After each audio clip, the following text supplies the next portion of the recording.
At what point did you realize or decide that loss prevention at Walmart and then whatever might come after that wasn't just a placeholder, it was a career that you wanted to have? Two things: fear and money. Really? Hmm. Explain.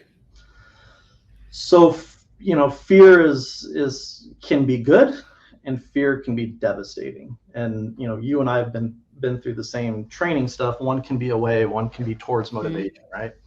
Um, when I transferred to Vegas and started to have conversations with leadership in the stores that I was working in, finding out that, hey, assistant managers are making $50,000-$60,000 a year, co-managers are making $80,000-$90,000 a year, store managers are making $200,000 a year, and that all sounded like really cool shit Especially at because 19. the fear that existed in me at the time was away from, Mhm. I'm a high school dropout with a GED. Where am I going to go making that type of money? Like all of those limiting beliefs that you throw into your own head.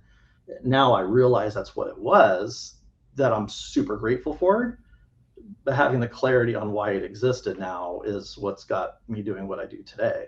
So that transition into, hey, I want to be a market loss prevention supervisor, to having a random conversation with the store manager at the time. His name was Tori Nichols.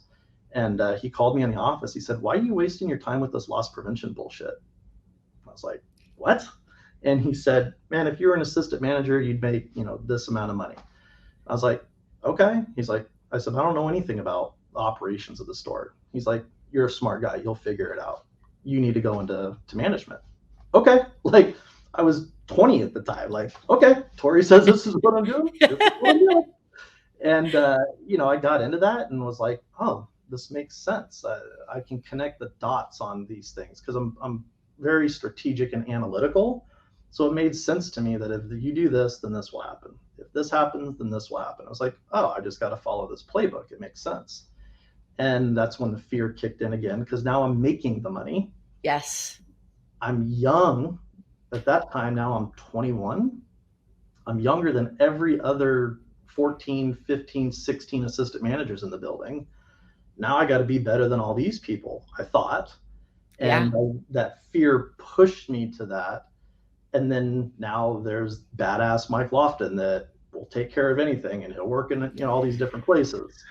Um, cool story, but not really looking back on it, because it quickly burned me out, but I didn't realize I got burnt out.